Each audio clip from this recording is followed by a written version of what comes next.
Hello, everybody. Hi. My name's Doug, and I'm Emily.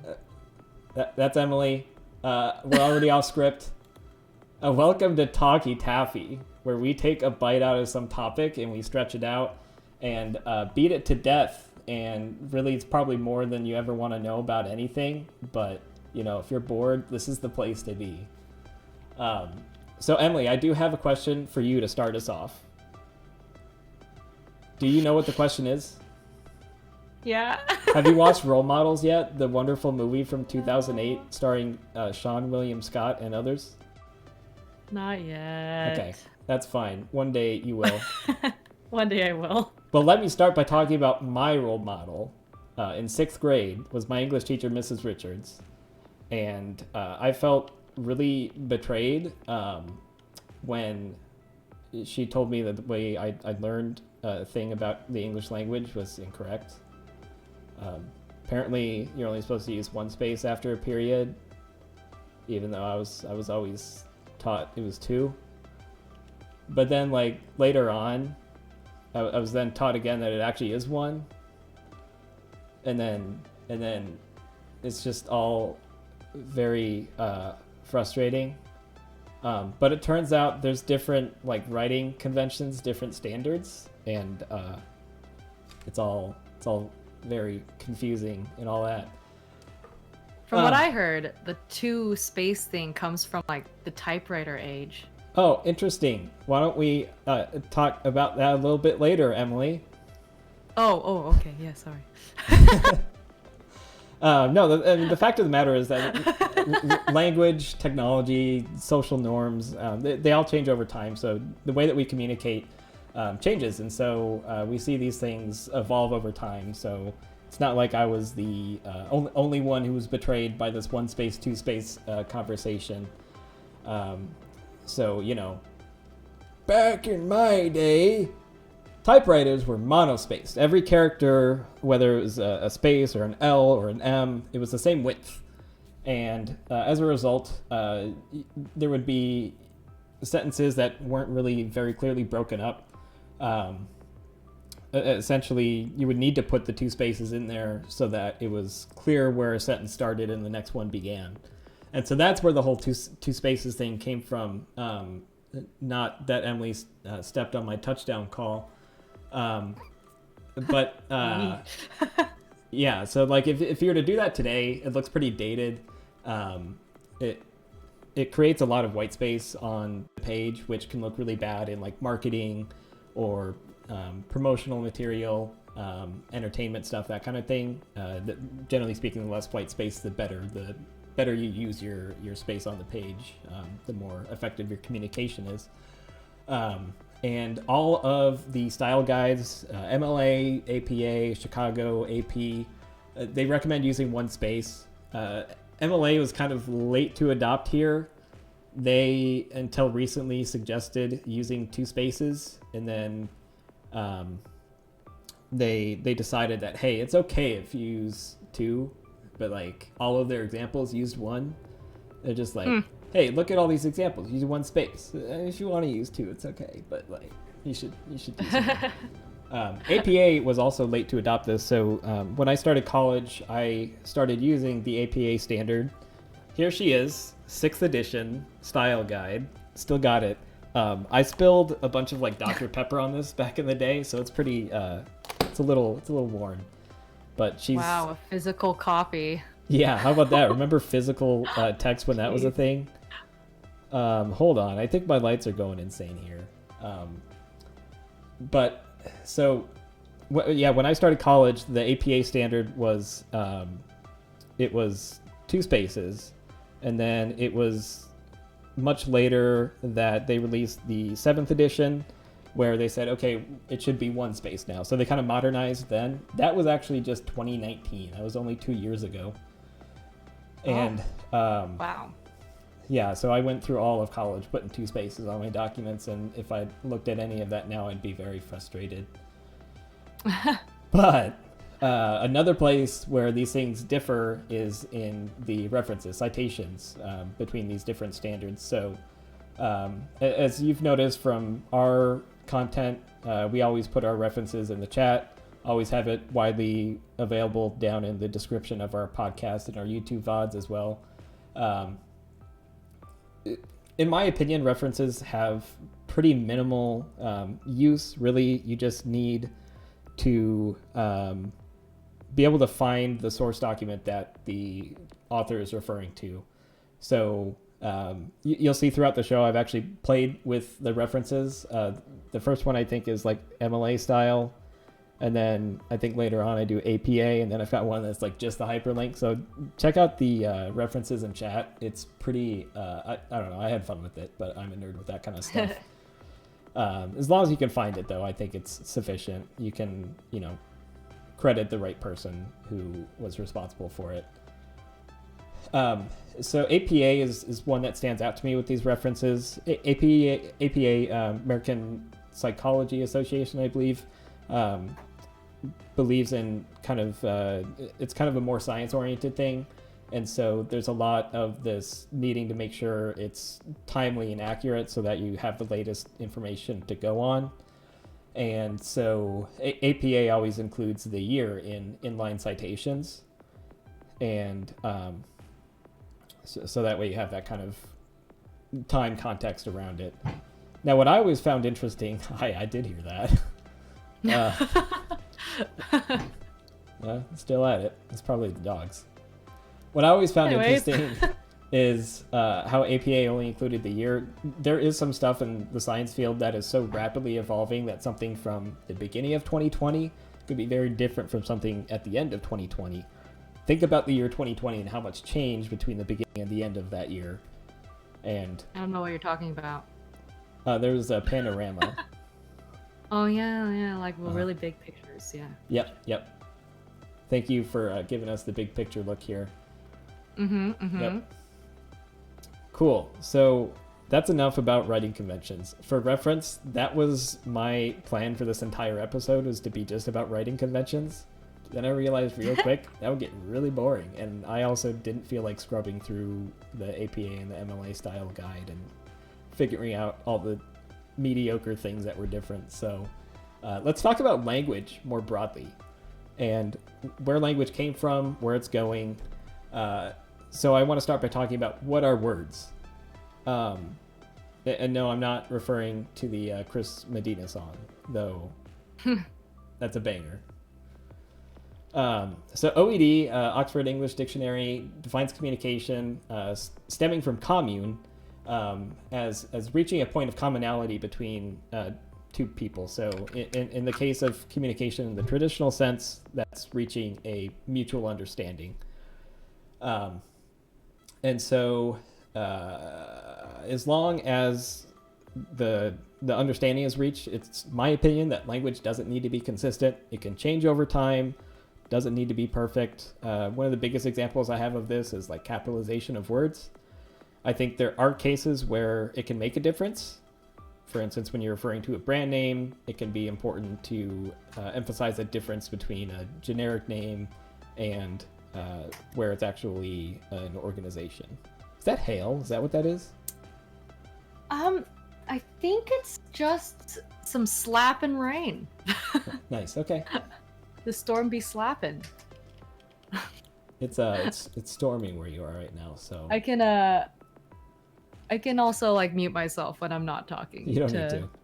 Unless you want this ambient sound, of course. It's very soothing. I do fall asleep to the sounds of thunderstorms, so I'm all about it. It probably is hail, huh? Oh, it is hail. Okay, thanks, David. Sweet. So when it comes to language coming out of nothing, the best example of this is our friend William Shakespeare. It's believed that hailstorm. No, that's a disgusting dad joke, and I love it. It's believed that Shakespeare has birthed about 20,000 words. Some of these include words that we take for granted now, like alligator, bedroom, eyeball. How about rant? Eyeball. Wow. Apparently that was a Shakespearean term. Some of these words may have been gibberish originally. I think of the word rant as a good example of that. Because you hear the word rant and you're just like, rant. But like you say it with the right emphasis. It's like, oh, what a rant, you kind of get that impression of what exactly it is and the emotion behind it. So Shakespeare, was a big pioneer with that language, and there's kind of a modern day equivalent of that. I wouldn't say it's quite as Shakespearean, although it's also not entirely un-Shakespearean, because he was a bit raunchy, but Urban Dictionary, how about that? I don't know if you experienced this in middle school, but I learned a lot of new words from Urban Dictionary when I was younger. And I don't think I can say any of them here without violating Twitch's terms of service. But if you get bored and feel interested, go ahead and just look up at the word of the day on Urban Dictionary. It's always good for a giggle. I will say I actually do find it very helpful when I see like a word get deleted in Twitch chat or something. I was like, what's that mean? Happy there's one that you posted the other day that I had to go look up, and it was interesting. Me? No. Happy Star. Oh, Happy. Chat. Okay, I was like, what? What did I say? No, I don't know. I'd be shocked if something like that came out of your mouth, Emily. I don't know. But I am pretty ignorant with the ways of the chillins today. It's fucking hail. Oh, sorry. Yeah, this isn't family friendly, I guess. So some of the more innocent examples of this are like the words Google and they.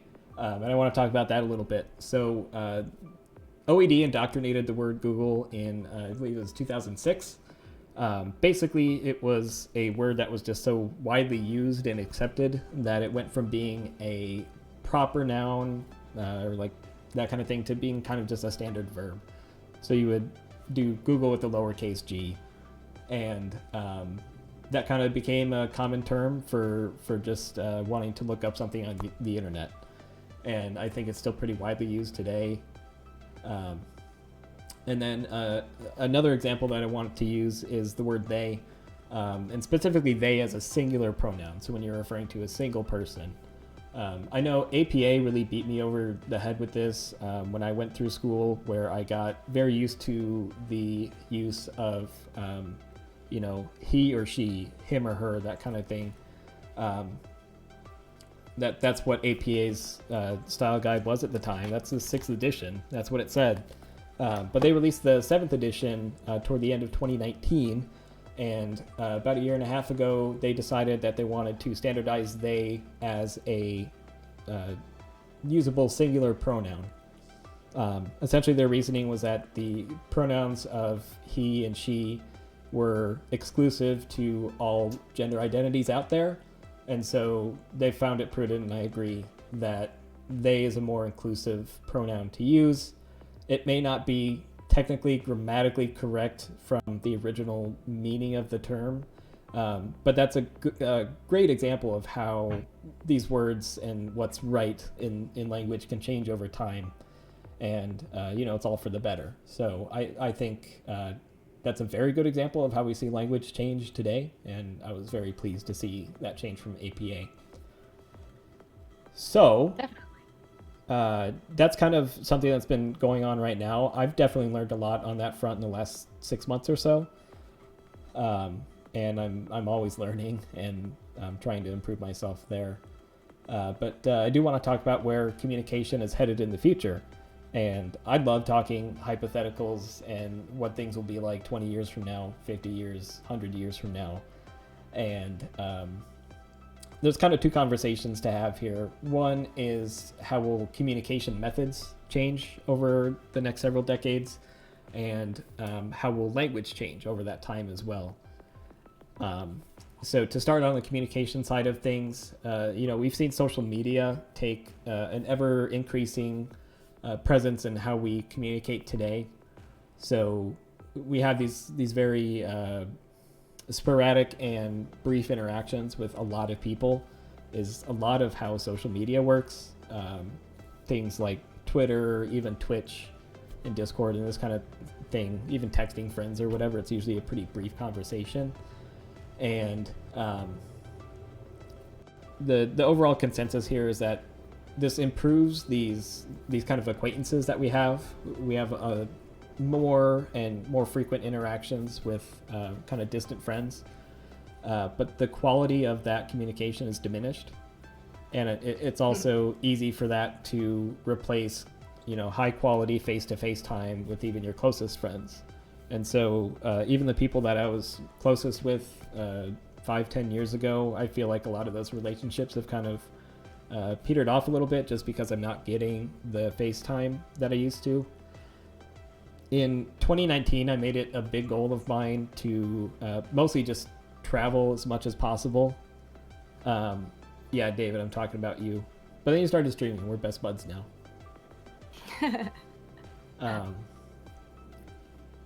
But I made it a big goal in 2019 to go see face-to-face as many people as I could and try to get out there and have that quality time with people that I've been missing.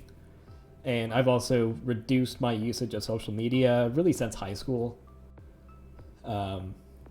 It's tough because, I started working right after high school and did online classes for school.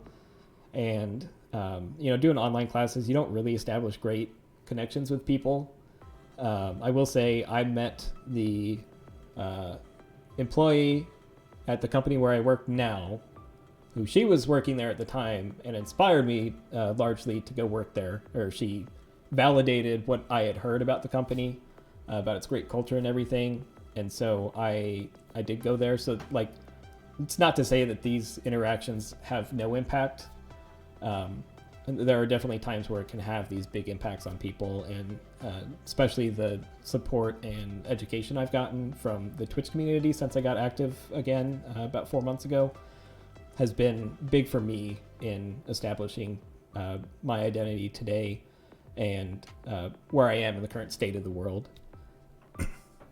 So I would chime in and say, like, as someone who is not very good or who doesn't very instinctually have like fantastic social skills and is able to very readily make meaningful connections in person, I would say for me, someone who is really, really kind of, I wouldn't say I'm shy anymore, but I do have a hard time establishing like meaningful connection.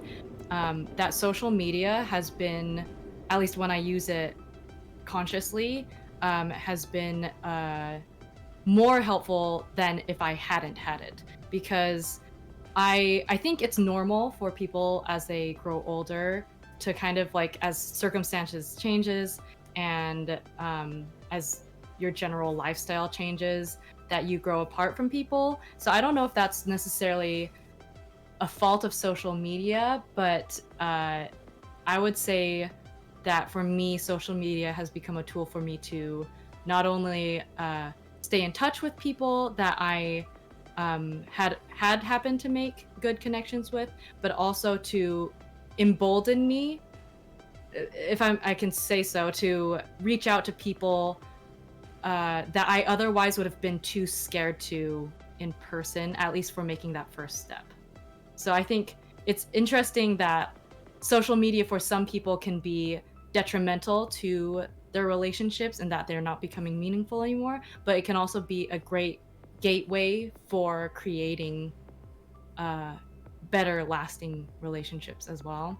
But that's just coming from my personal point of view, where in person, sometimes if I don't have someone to help, create that bridge of communication or introduce me to someone, then I can have a hard time kind of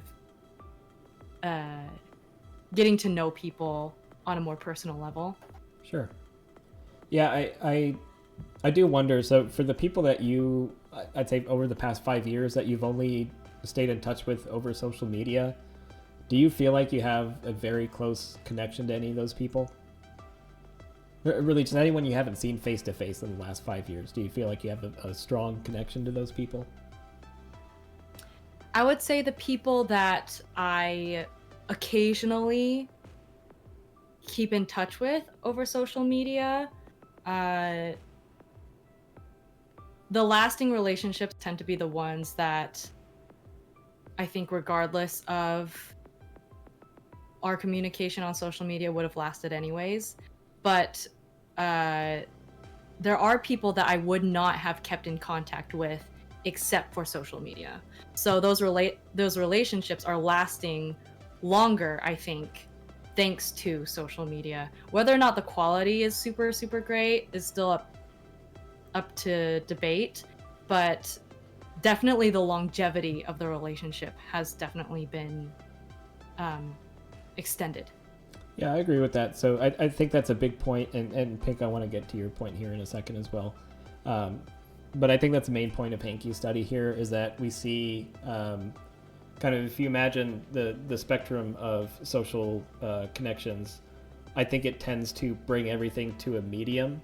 And I think for a lot of people, there's a lot more of no connections that get brought to an acquaintance kind of level than there are good connections that deteriorate because of social media. But I think overall, these high quality connections have still reduced as a result of social media. People that you would otherwise make an effort to go see in person, I think has fallen off. And obviously this is talking pre-pandemic because everything's been different since that. But these people that you would go see, once a quarter because you just haven't seen them in forever and you don't have any way to communicate with them, you would make an effort to go see those people more if you didn't have that social media connection. And I think it's easy to be delusioned into thinking you still have that close connection when you at them on Twitter twice a week. And again, that's not to say that you don't have a good connection. I'd probably say my best friend, we go through phases where like for a month we'll talk a lot in person or over the phone or whatever. And then there will be 4 months of us just like texting twice a week or something. And it kind of goes through these waves, but I think overall that's still one of my better relationships. And so I think that's kind of a good example of where you need to mix that more personal connection of a phone call or face-to-face time with those, daily interactions or multiple times a week interactions on social media or through texting or whatever. Pink from chat here is talking about how she met her best friend on social media. They've only met in person once, but she talks to her more regularly than some of the people she knows and sees in real life. I think there's a lot of truth to that. There are people I've met online who I would be interested in talking to a lot more. I will say one person that I text nearly daily right now is someone who was a friend of a friend, and we really kind of started knowing each other online, and then nowadays it's kind of just over text. We've seen each other a couple times in person, but I would consider him one of my better friends right now just because we do have that daily conversation over text. Maybe that speaks to just how little I see people these days, because I think there's some of that as well.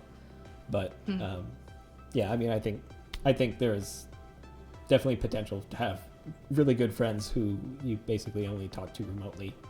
I also feel like these Zoom kind of interactions help a lot. Like my mom, my brother, and I, and his wife have been talking on Zoom once a week for 40 minutes, and that's really great. Like that's a good connection to have. I feel like our relationship between all three of us, or all four of us, has improved as a result of needing to be at home and not being able to see each other once every 3 months. Now we're talking every week and getting that FaceTime and that nonverbal communication that is so important. Mm-hmm.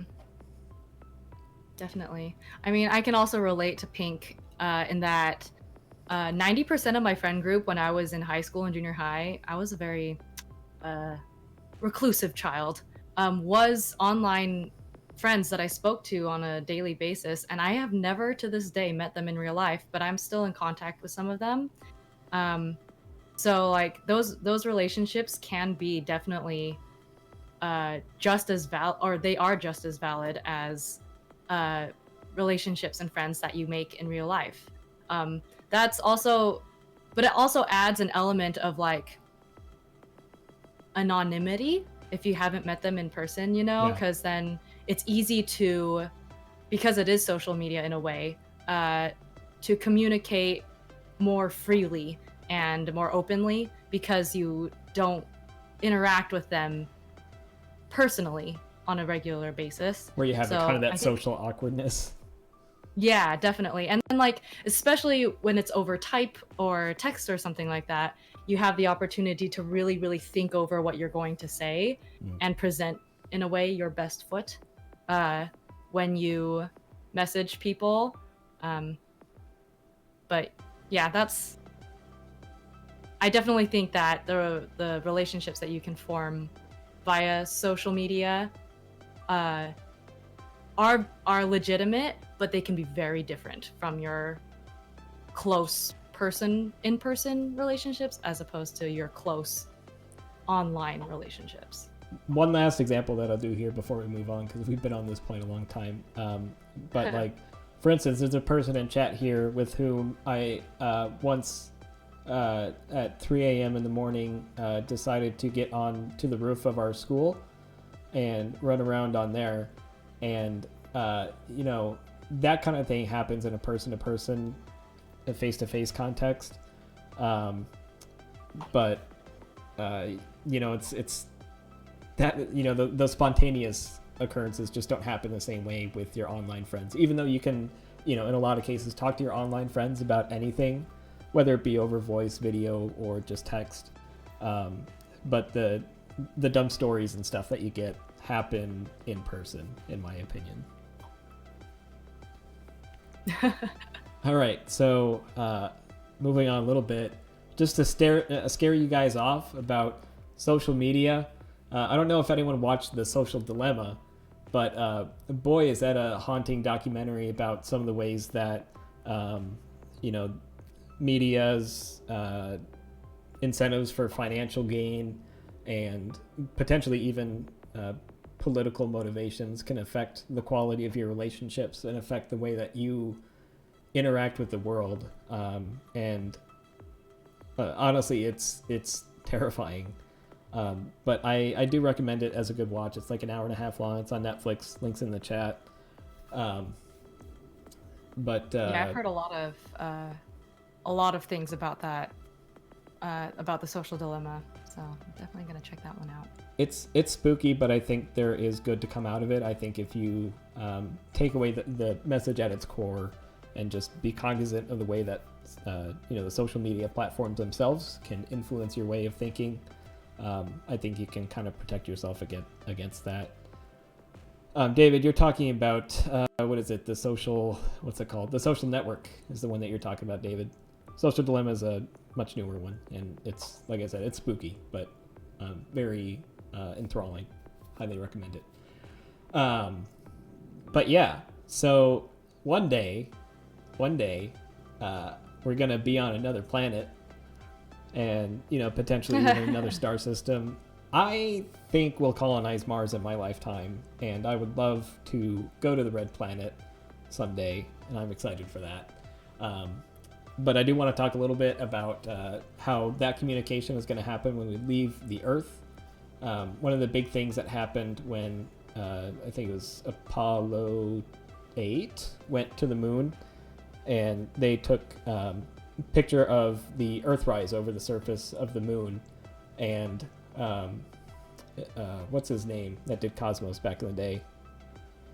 Carl Sagan talked about how in that picture, everyone you ever knew or would ever know was in that picture. You know, this little, you know, 15 by 15 pixel thing was the Earth, and that was the entire world as you knew it. And it just goes to show how much more is the same between us than it is different. And, you know, that unity we need to have, not only when we leave this planet, but also just today. I think there's a lot that we could take away from understanding that there's so much more that we have in common than we have different. But it's interesting. So I do wonder what language will be like when we leave this planet. I think it's likely that we'll all use the same English or the same language. And I think English is a strong proponent for what that language will be. For instance, pilots today all around the world it is the ICAO standard to use English with air traffic control and everything. So basically every pilot you will ever meet and every air traffic controller you'll ever meet are proficient with the English language. And so I expect that the space travel industry, when that grows to a scale, will kind of fall under that same rules. I think it'll be a lot of the same people operating those space flights that are operating air flights today. And so I think there's a good chance you see English standardized because of that. Now, as far as what, going back to the example of colonizing Mars, what language we'll be using there, I think the biggest factor I don't know is whether or not we'll all colonize as a single base, or if the U.S. will have its base, on this side of Mars, and the Chinese will have their base on this side over here. And if those separate colonies will speak different languages, I don't know if there ever will be a language that standardizes, though I think it's probably more likely, in my opinion, and definitely more conducive to a unified society, for us to colonize this planet together and speak a common language that brings us together. And I also think it's largely possible that Mars will develop its own dialect, its own language, separate from Earth's, just because of technical limitations of how communication can happen between the two. You're not going to be able to have live conversations across the planets because of the speed of light. And so I think there's going to be a, separation of these societies that will kind of live in their own language bubble and develop this, like I said, kind of their own dialect. There'll be some crossover, especially with the internet. I just don't know what that's going to look like. So this is the stuff I think about at night when I'm playing my storm sounds to go to sleep. These are the thoughts that go through my head, or when I'm in the shower. Now, another interesting theory that I read is that if we do develop a unified language, it's very possible that it'll be French. And I think right now French is the 8th most spoken language in the world. But the reason it may become one of the most popular, or the most popular, and this study from the Washington Post actually thinks it'll be as soon as 2050 that French is the most widely spoken language in the world, is because French is so present in Africa, and we're starting to see huge growth in Africa. And I think there is a strong possibility there for French to take off. As a Latin-based Romance language, it's very possible that it's a very easy language to learn. I agree, David. I don't like the sound of French. I don't think it sounds very good. But it's a language that is spoken in a lot of different places today. It's in Europe. It's very prevalent in Canada, so it's in North America.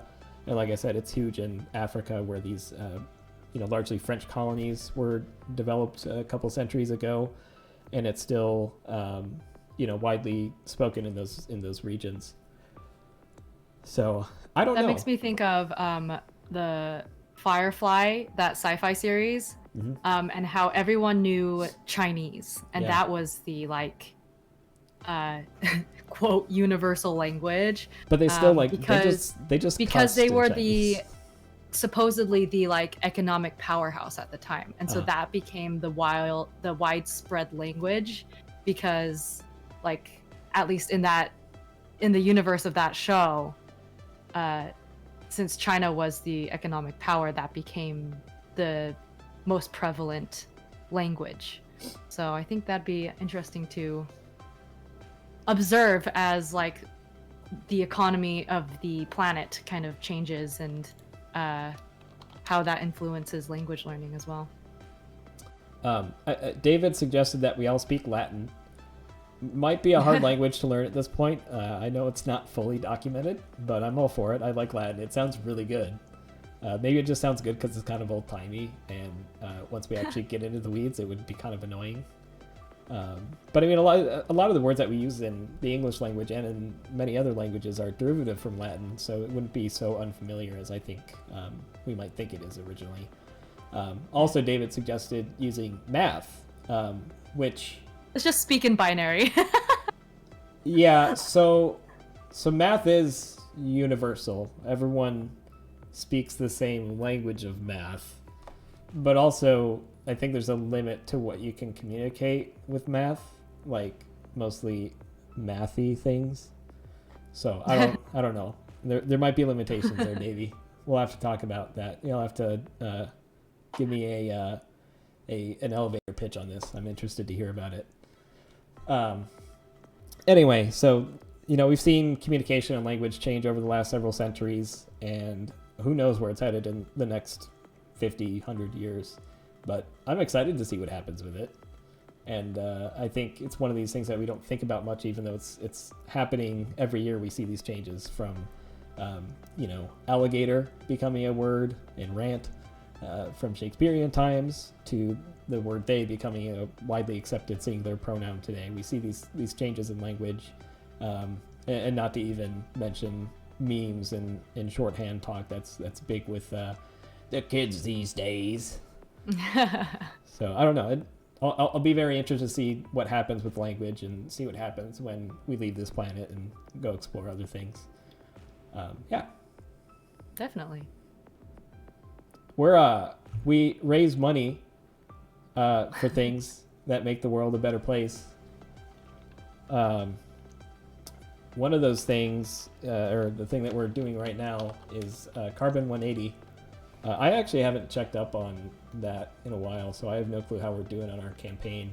I'm going to go look at it. We are 40% of the way to our goal. We have $100 raised out of our $250 goal, so that's exciting to see. I think we're running this all quarter, which I guess means we're getting pretty close to the end of it. We got one more episode on that campaign, so hey, if you have a couple dollars to spare and you care about the future of our planet and our atmosphere in particular, I highly recommend you go there and help out, make the world a fresher, better, cleaner place without, 32 named storms, hurricanes last year? Wow. Which turns out is really expensive, and probably more expensive than just not polluting. Wild theory. If you guys want to send us letters, we do have an email address. It's talkytaffy@gmail.com. That's talkytaffy@gmail.com. I don't know why I didn't spell com, but I didn't. You can figure it out. It's in our description and everything too. CAHM. Just kidding. Yep. .com. .cham. And we also have a Discord, and we have a Twitch. Obviously we have a Twitch. Unless you're listening to this, and you might not know, it's in the description. We do have a Twitter though, and really Twitter right now is just used for us to go live messages. So don't miss us. We're here every other Wednesday at 5:30. But you can also get those updates from Twitter. So it's around there. Emily, what are we talking about 2 weeks from now? The Zodiac. Wow, dang, you actually had it and this horoscopes. time. Love it. So we're gonna talk about that. Cool. That actually gets me very excited because I've heard a lot of horoscope talk over the last few weeks, so I'm excited to see where that goes. So yeah. You'll just have to tune in on March 24th. Tune in 2 weeks. At 5:30 p.m. Central Time. Yeah. So yeah, watch us on Twitch. That's when we stream. Also, we are on social media, which we kind of posted links to. We always post these videos on YouTube as well, so you can watch the video on demand there. And your favorite podcast service will have the audio version of this available. I was just telling a friend of mine how great Overcast is because it's got smart speed and like accelerated speech. So if you don't want to listen to us ramble for 40 minutes, you can instead listen to us ramble quickly for 25 minutes. So check that out. Hey, we love you all.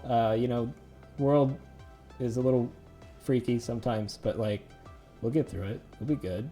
We're here to brighten your day, I hope. And if we're not, you can just leave. That's fine. I won't take it personally. Like, I don't expect us to be interesting and fun and exciting, but love to have you here. We've also got resources available. So if you have any questions, if you need help with a mental health issue or anything, we can help you out. Love you all. And Yeah, bye, David. Never see you again. Yeah. All right. Thanks for watching and listening.